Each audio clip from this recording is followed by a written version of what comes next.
പെരുമ്പാവൂരിലെ hybrid കഞ്ചാവ് വേട്ടയിൽ വിദേശത്തു നിന്നുള്ള ഹൈബ്രിഡ് കഞ്ചാവ് കടത്തിൽ മുഖ്യ സൂത്രധാരന്മാരിൽ ഒരാൾ കൂടി പിടിയിലായി. തായ്ലൻഡിൽ നിന്ന് റാക്കിനെ നിയന്ത്രിച്ചിരുന്ന അബു താഹിറാണ് ഇപ്പോൾ പിടിയിലായിരിക്കുന്നത്. 18 കോടിയുടെ ഹൈബ്രിഡ് കഞ്ചാവ് വേട്ടയിൽ 6 പേരെ നേരത്തെ അറസ്റ്റ് ചെയ്തിരുന്നു. രാഗൻ ഇയാളുടെ പങ്കുൾപ്പെടെ എന്തൊക്കെ കാര്യങ്ങൾ ഇപ്പോൾ പുതുതായി വരുന്നു?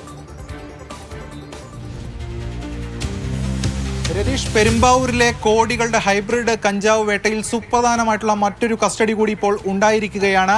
അബു താഹിറിനെയാണ് പോലീസ് സംഘം പിടികൂടിയിരിക്കുന്നത്. ബാംഗ്ലൂരിൽ നിന്നാണ് ഇയാളെ കസ്റ്റഡിയിൽ എടുത്തത്. ഇയാളെ പെരുമ്പാവൂരിലേക്ക് കൊണ്ടുവരികയാണ്. പാലക്കാട് നേറ്റീവാണ്.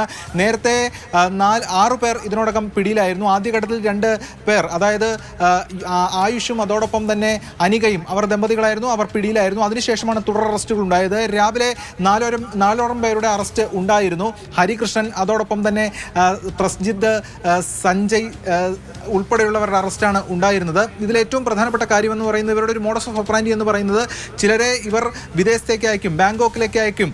അത് മറ്റ് കാര്യങ്ങളൊക്കെ എടുത്തുകൊണ്ട്, അവരുടെ ചിലവടക്കം എടുത്തുകൊണ്ട് അവരെ ബാങ്കോക്കിലേക്ക് അയക്കും. അവിടെ പോയി ഈ കഞ്ചാവ് പ്രൊക്യൂർ ചെയ്ത് അവിടെ നിന്ന് ഇവിടേക്ക് കൊണ്ടുവരികയാണ് ഇവർ ചെയ്തുകൊണ്ടിരുന്നത്.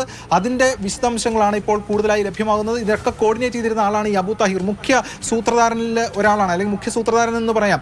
മുഖ്യ കോർഡിനേറ്ററായി ഇതിൽ പ്രവർത്തിച്ചതാണ് വിദേശത്തുള്ള കഞ്ചാവ് കടത്തിൽ. അയാളാണ് പിടിയിലായിരിക്കുന്നത്. അതോടൊപ്പം തന്നെ ഹരികൃഷ്ണനും വലിയ തോതിലുള്ള പങ്കാളിത്തം ഈ കേസിലുണ്ട്. മറ്റുള്ളവരുടെ അടക്കം അറസ്റ്റ് രേഖപ്പെടുത്തിയിരിക്കുകയാണ്. ഇതിൽ അബു താഹിറിന്റെ അറസ്റ്റാണ് രേഖപ്പെടുത്താനുള്ളത്. കേസിൽ കൂടുതൽ അറസ്റ്റ് ഉണ്ടാകുമെന്ന സൂചനയാണ് ഇപ്പോൾ പോലീസ് സംഘം നൽകുന്നത്. എന്തായാലും സുപ്രധാനമായിട്ടുള്ള അറസ്റ്റാണ് ഇപ്പോൾ നടന്നിരിക്കുന്നത്. ഇവരുടെ അക്കൗണ്ടുകൾ, അതുമായി ബന്ധപ്പെട്ട കാര്യങ്ങൾ ഉൾപ്പെടെയുള്ളവ കേന്ദ്രീകരിച്ചുകൊണ്ടുള്ള പരിശോധനയും മറ്റു കാര്യങ്ങളൊക്കെ തന്നെ പോലീസ് സംഘം നടത്തും. എന്തായാലും നിർണായക അറസ്റ്റാണ് എറണാകുളം റൂറൽ പോലീസ് ഇപ്പോൾ ഈ കേസുമായി ബന്ധപ്പെട്ട് നടത്തിയിരിക്കുന്നത്.